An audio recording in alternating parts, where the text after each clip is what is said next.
আসসালামু আলাইকুম। আজকে আমরা ইন্ট্রোডাকশন টু প্লাগইন এর ২য় পর্ব শুরু করব। তো আগের পর্বে আমরা প্লাগইন এর বেশ কিছু বিষয় সম্পর্কে জেনেছিলাম। বাকি যে পার্ট গুলো আছে আমাদের ইন্ট্রোডাকশন এর, এই বিষয়গুলো আমরা এই পার্টে জানব। তো আমরা যদি ১ম এই আসি, আমাদের প্লাগইন এর অ্যাডভান্টেজেস গুলো কি, কি? ১ম এই যেটা বলতে হয় সেটা হচ্ছে, আপনি যদি প্লাগইন ইউজ করেন, আপনার কোডকে মডিফাই করতে হবে না। এটার মানে কি?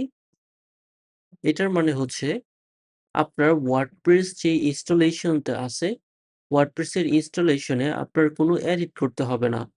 আপনি একটা আলাদা প্লাগইন তৈরি করবেন এবং ওই প্লাগইনে আপনার যত কোড বা যা কিছু রাখবেন এবং পরবর্তীতে এটা ইউজ করবেন। যার ফলে ওয়ার্ডপ্রেস যদি পরবর্তীতে আপডেট হয় বা ওয়ার্ডপ্রেসের কোনো ইস্যু হয়, আপনি ফ্রেশ ওয়ার্ডপ্রেস ইনস্টলেশন করতে চান, ওই ক্ষেত্রে আপনার ফাংশনালিটির কোনো পরিবর্তন হবে না। ওকে। সো আমরা চলে যাই নেক্সট স্টেপে। এরপর হচ্ছে আপনি কেন একটা হুইল রিইনভেন্ট করবেন? অর্থাৎ যেই ফিচারটা অলরেডি আছে ওয়ার্ডপ্রেস ওয়ার্ডপ্রেসে, ওই কাজটা আপনি কেন ২য় বার করবেন, তাই না? প্লাগইন আমাদের এই জায়গাটায় হেল্প করে। যেমন আমরা যদি একটা এক্সাম্পল দেখি, ১ম এই হচ্ছে আমি একটা ছোট কোড বেস তৈরি করে রেখেছি।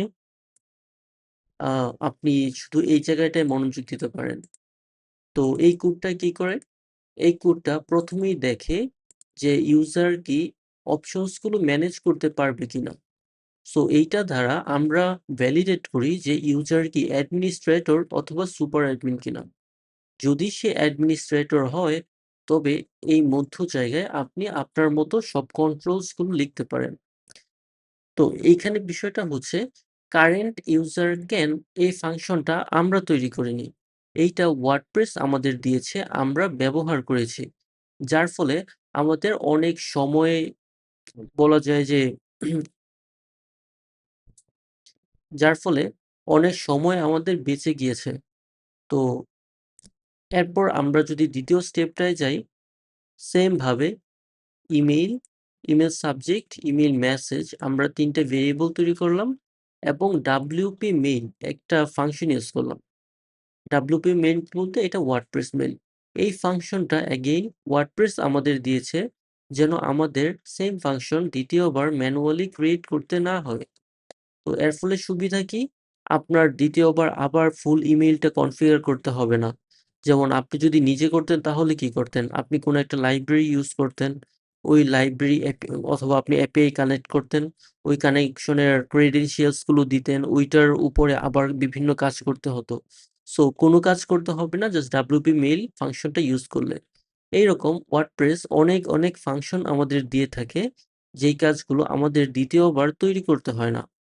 তো এইটাই হচ্ছে ডন্ট রিইনভেন্ট দ্য হুইল, অর্থাৎ যে কাজটা অলরেডি করা আছে আপনি কেনই বা সেই কাজটা ২য় বার করবেন, তাই না? ওকে। তো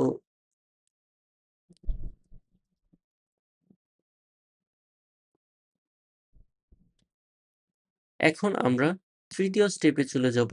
সেইটা হচ্ছে সেপারেটিং প্লাগইন এবং থিম। এইটা কি? ওয়ার্ডপ্রেসে মূলত ২ টা বিষয়ে কাজ করে। একটা হচ্ছে থিম আর একটা হচ্ছে প্লাগইন। পার্থক্যটা বলছি। থিম হচ্ছে আপনার ওয়েবসাইটের প্রেজেন্টেশন বা আপনার প্লাগইন যে কাজ করে, ওই কাজটা দিয়ে কোনো একটা ভিজুয়াল দেখানো। এইটা বেসিক্যালি থিম। আর পিছনের যত ফাংশনালিটি সবকিছু হচ্ছে কি? প্লাগইন। সো আপনি যত রকমের ফাংশনালিটি তৈরি করবেন বিহাইন্ড দ্য সিনস, সবকিছু আপনি প্লাগইনের মাধ্যমে তৈরি করবেন। তার ফলে আপনার ওয়ার্ডপ্রেস কোডের মধ্যেও হাত দিতে হবে না, অথবা আপনার থিম থেকেও তৈরি করা লাগবে না। সো এইটা প্লাগইনের একটা অ্যাডভান্টেজেস। আমরা যদি পরবর্তী স্টেপে যাই, ইজি আপডেট। হতে পারে আপনার প্লাগইনটা এই মুহূর্তে ভার্সন 1 চলতেছে। সো আপনি হয়তো কিছু মাইনর চেঞ্জ করছেন। তো এখন কি হবে? ধরেন 1.1। আবার হতে পারে যে আপনি বড় বেশ কিছু চেঞ্জ করেছেন। তখন কি হবে? 1 ভার্সন থেকে এটা সরাসরি চলে যাবে ভার্সন 2 তে। তো এই যে আপনি ভার্সন আপডেট করছেন, আপনার বিভিন্ন কাজের উপর ডিপেন্ড করে এই কাজগুলো অন্যরা কিভাবে পাবে, আপনার ইউজাররা কিভাবে পাবে? তারা কি করবে? তারা দেখবে যে নতুন কিছু আপডেট এসেছে। তারা শুধু আপডেট প্লাগইনে ক্লিক করবে এবং আপনার আপডেটগুলো তারা পেয়ে যাবে এবং তাদের প্লাগইনের ভার্সনটাও আপডেট হয়ে যাবে। অর্থাৎ আপনি যেকোনো নতুন ফিচার এড করলে তারা শুধু প্লাগইনটা আপডেট করলেই হবে। That's it. সো আপডেট করাও খুবই ইজি প্লাগইনের মাধ্যমে। যেটা আপনার থিমের হলে একটু টাফ। ওকে? তো এরপর হচ্ছে easier to share and reuse. আপনি যে প্লাগইনটা তৈরি করবেন, ওই প্লাগইনটা সহজেই কারো সাথে শেয়ার করতে পারবেন। উদাহরণ হিসেবে আপনি যদি দেখেন,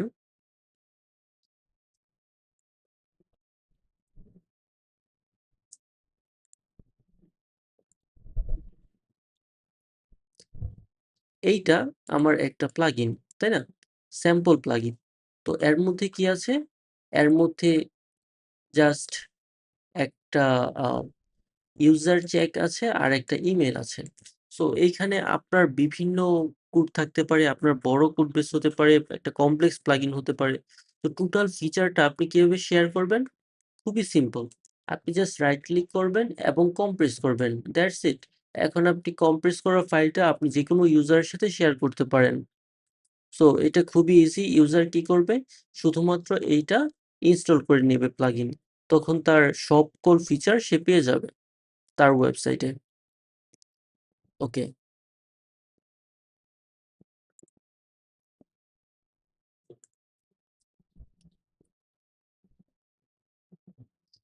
যদি পরবর্তী ধাপে আমরা আসি, এরপর হচ্ছে প্লাগইন সেন্ডবক্স। প্লাগইন সেন্ডবক্সটা কি? আপনি যদি কোনো একটা প্লাগইন তৈরি করেন, সেইটা আপনি ইউজারকে দেখাতে চান একটা লাইভ প্রিভিউ। অর্থাৎ সে ইনস্টল করবে না প্লাগইন, শুধুমাত্র আপনার ওয়েবসাইটে গিয়ে ও টোটাল প্লাগইনটার একটা লাইভ প্রিভিউ দেখবে। তো এই কাজটা আপনি প্লাগইন সেন্ডবক্সের মাধ্যমে করতে পারেন। যেমন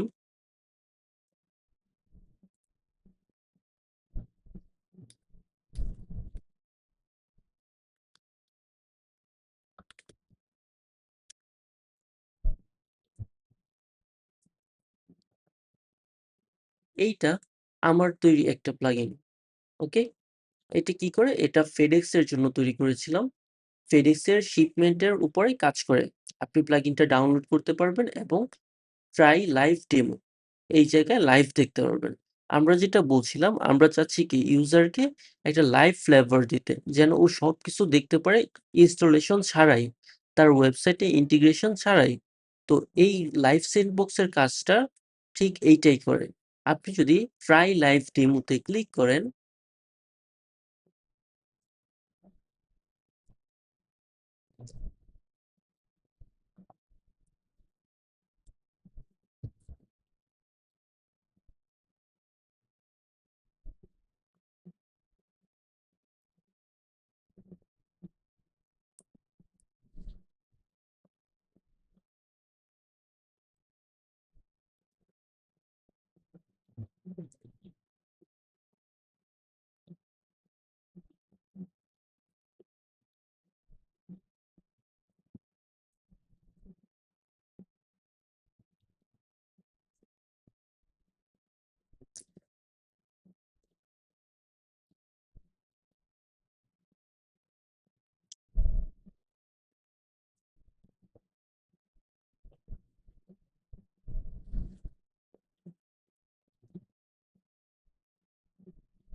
তাহলে আপনার একটা ইন্টারফেস চলে আসবে যেইটা ঠিক এরকম। এখানে বিষয়টা একটু লক্ষ্য করবেন। আমি কি করেছি? শুধুমাত্র ট্রাই লাইভ ডেমো বাটনটাতে ক্লিক করেছি। আমি নতুন করে কোনো ওয়ার্ডপ্রেস ইনস্টল করিনি বা অ্যাক্টিভেট করিনি প্লাগইনটি। জাস্ট বাটনে ক্লিক করেছি এবং ফুল এনভায়রনমেন্টটা আমার রেডি হয়ে গিয়েছে। সো এখন আমি টোটাল প্লাগইন কিভাবে কাজ করে বিষয়গুলো দেখতে পারবো খুবই সহজেই।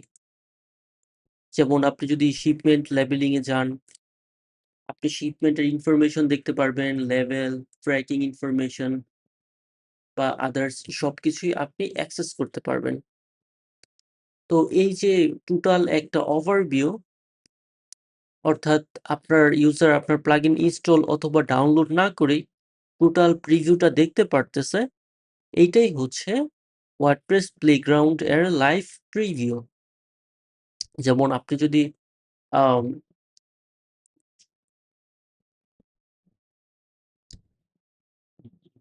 যেমন আপনি যদি পিকআপ হিস্টোরিতে যান, আপনি এখানে পিকআপ হিস্টোরি গুলো থাকলে দেখতে পারবেন। ওপেন শিপমেন্ট এ গেলে আ ওকে।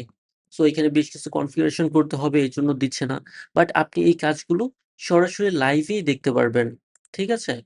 তো এই যে কাজগুলো আপনি নতুন বক্স তৈরি করা বা আদার্স এই সবগুলো লাইভ প্রিভিউ আপনি দিতে পারবেন এর মাধ্যমে। ওয়ার্ডপ্রেস প্লেগ্রাউন্ড এর মাধ্যমে।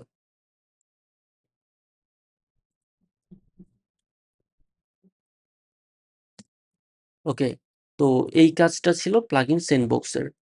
এরপরে যদি আসি আমরা প্লাগইন কমিউনিটি। তো প্লাগইন কমিউনিটি বলতে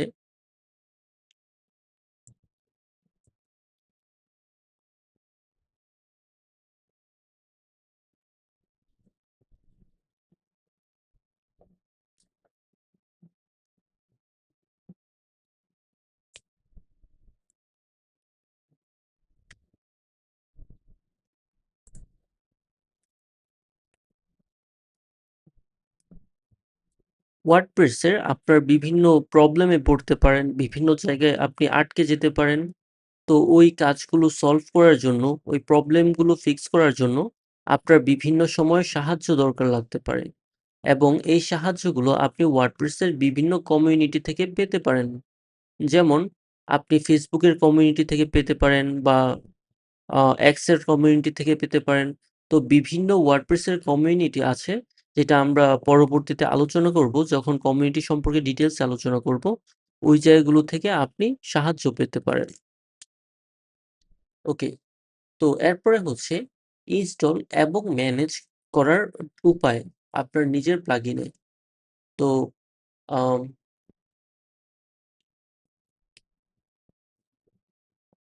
১ম এই যদি আমরা বলি একটা প্লাগইন কিভাবে আপনি ইনস্টল করবেন।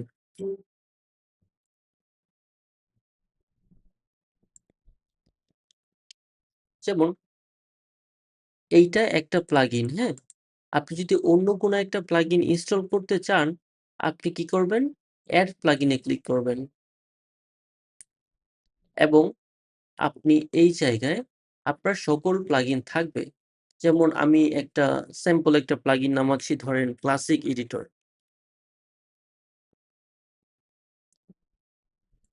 তো আমাদের প্লাগইন চলে আসছে। তো এখন যদি আমরা ইনস্টল করতে চাই, আমরা জাস্ট ইনস্টল নাও বাটনে একটা ক্লিক করব এবং যেটা হবে আমাদের এই প্লাগইনটা ইনস্টল হয়ে যাবে। এবং এইটার সেকেন্ডারি উপায় হচ্ছে আপনি আপলোড প্লাগইনে ক্লিক করবেন এবং আপনার যে প্লাগইন যেমন আমরা কি করেছিলাম, আমরা একটা প্লাগইন তৈরি করেছিলাম যেটা হচ্ছে স্যাম্পল প্লাগইন। এটা ড্রাগ অ্যান্ড ড্রপ করবেন এবং আপনি ইনস্টল নাও এ ক্লিক করবেন। তাহলে কি হবে? আপনার প্লাগইনটা ইনস্টল হয়ে যাবে। আমার অলরেডি একটা ইনস্টল করা আছে এজন্য এটা রিপ্লেস করতে বলছে। আপনার ক্ষেত্রে সেটা হবে না যদি নতুন প্লাগইন হয়। তো এই হলো প্লাগইন ইনস্টলেশন প্রসেস।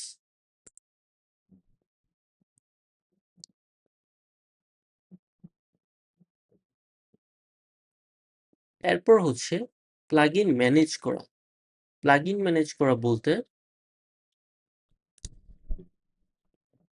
আপনি যদি প্লাগইনস মেনুতে যান, আপনি এই জায়গায় দেখতে পারবেন অটো আপডেট এনেবল করার সিস্টেম, অ্যাক্টিভেট করা, ডিঅ্যাক্টিভেট করা, ডিলিট করা অথবা আপনি সবগুলো একসাথে দিয়ে এই জায়গায় অ্যাক্টিভেট, ডিঅ্যাক্টিভেট, আপডেট করতে পারেন বা অটো আপডেট এনেবল ডিসেবল করতে পারেন। এই যে টোটাল ম্যানেজমেন্টের সিস্টেমটা আছে, এটাকেই বলা হয় প্লাগইন ম্যানেজমেন্ট। সো আপনার প্লাগইনের যেকোনো ম্যানেজমেন্ট দরকার লাগলে আপনি এই প্লাগইনস মেনু থেকে ম্যানেজ করতে পারবেন।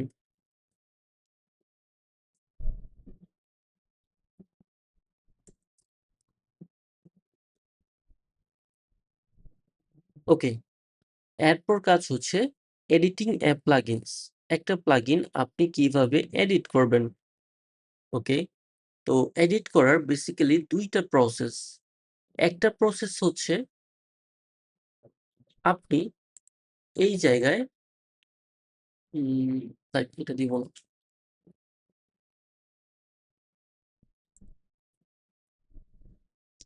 ওকে, এরপর কাজ হচ্ছে আপনি কিভাবে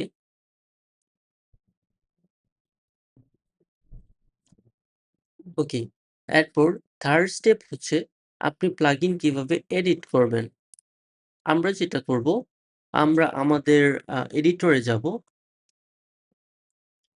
এইটা হচ্ছে আমাদের এডিটর WP কনটেন্ট এর মধ্যে প্লাগইন এবং আমাদের সবগুলো প্লাগইনের লিস্ট থাকবে। যেমন আমাদের প্লাগইন ছিল স্যাম্পল প্লাগইন। সো আপনি যদি ক্লিক করেন, আপনি টোটাল ফাইলের অ্যাক্সেস পেয়ে যাবেন। তো আপনার যেই ফাইল ইচ্ছে ক্লিক করবেন, আপনার কোড চেঞ্জ করবেন, সেভ করবেন এবং আপনি অ্যাডমিনিস্ট্রেটর মোডে অথবা আপনি অ্যাডমিন প্যানেলের মধ্যে রিফ্রেশ দিবেন। তাহলেই যেটা হবে আপনার আপডেট প্লাগইনটা পেয়ে যাবে এই জায়গায়। যেমন আমি যদি এই জায়গায় দেই, ধরেন echo hello world এবং আমি টাই করে দিলাম। তাহলে কি হবে? রিফ্রেশ, আমাদের hello world আসছে এবং ডাই হয়ে গিয়েছে। তার মানে আপনি চাইলেই আপনার এই জায়গায় এডিটরে আপনি যেকোনো চেঞ্জ যদি করে সেভ করেন, এইটা আপনার অ্যাডমিন প্যানেল অথবা ফ্রন্ট এন্ড এ কাজ করবে।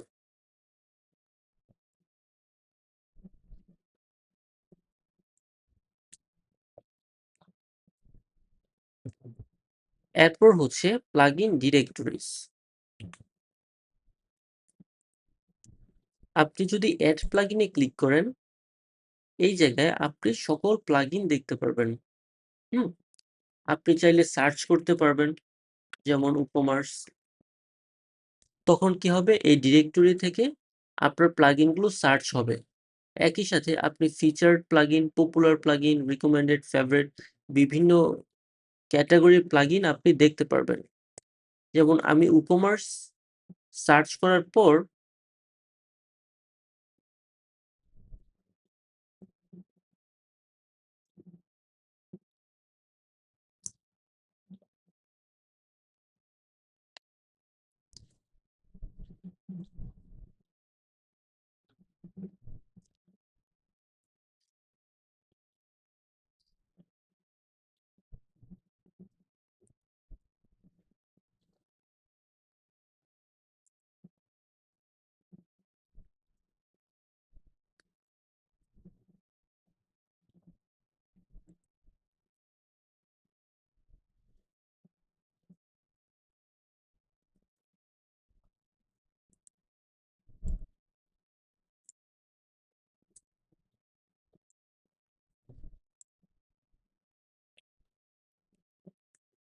ওকে, এখন আসুন আমরা দেখি প্লাগইন ডিরেক্টরিজ সম্পর্কে। সো প্লাগইন ডিরেক্টরিজটা যদি আমরা দেখতে চাই, আমরা যেটা করব, আমরা আমাদের ব্রাউজারে যাব। ব্রাউজারে গিয়ে আমরা ক্লিক করব এড প্লাগইনস এ। এড প্লাগইনস এ ক্লিক করার পর আপনি এই জায়গায় বিভিন্ন রেজাল্ট দেখতে পারবেন। আপনি এই জায়গায় সার্চ করতে পারবেন কিওয়ার্ড দিয়ে, অথর ট্যাগ দিয়ে। আবার আপনি ফিচার, পপুলার বিভিন্ন ট্যাবের আন্ডারে দেখতে পারবেন। যেমন আমি উকমার্স দিয়ে সার্চ করেছি এবং উকমার্স এবং তার সম্পর্কিত অন্যান্য প্লাগইন গুলো চলে এসছে। তো এইটা হচ্ছে প্লাগইন ওয়ার্ডপ্রেস প্লাগইন ম্যানেজারের কাজ।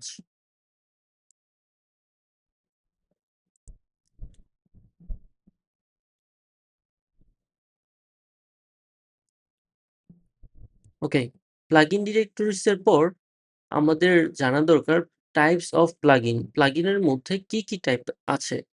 আমরা যদি আমাদের প্লাগইনস এ যাই,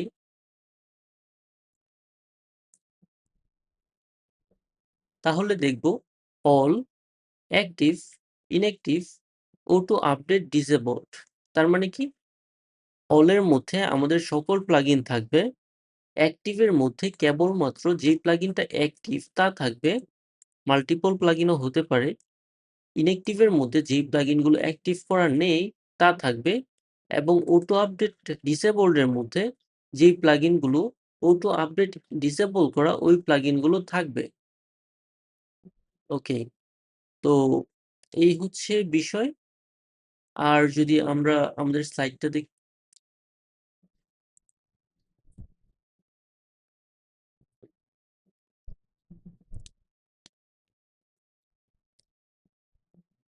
ওকে,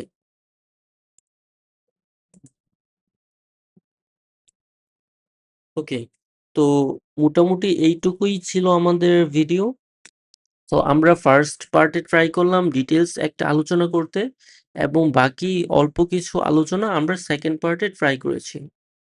তো আজ এই পর্যন্তই। ভালো থাকবেন। আসসালামু আলাইকুম।